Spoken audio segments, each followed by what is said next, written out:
और रहल गाना बजाना के बाद, तो गाना बजाना के बाद गाना बजाना तक रह दियाला।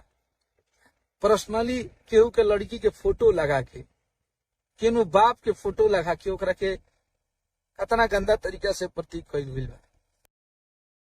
भाई लोग नमस्कार प्रणाम, कैसे आप लोग? उम्मीद करता हूँ क्या चाहेंगे शुरू में वीडियो देखेंगे। अखिलेश कश्यप लाइव आकर बहुत कुछ बोल रहे हैं, ये ऐसा नहीं करना चाहिए। दोस्तों, ये मिथुन कुशवाहा एक खेसारी लाल यादव के बेटी पर बहुत ही अश्लील गाना गाया है।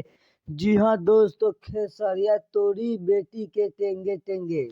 दोस्तों, आप लोग को इसका क्या राय है? इसको सजा मिलना चाहिए या नहीं? दोस्तों, खेसारी लाल यादव के बेटी के ऊपर इसका गाने का हिम्मत कैसे हुआ? दोस्तों, इस बीच में आ चुके हैं पावर स्टार पवन सिंह भी अब खेसारी लाल यादव के सपोर्ट में।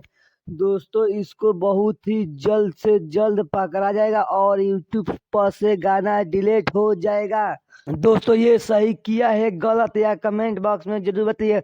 दोस्तों, ये किसी का बेटी की और उसका बाप का फाइनली फोटो लगाकर नहीं गा सकता है कोई भी सिंगर।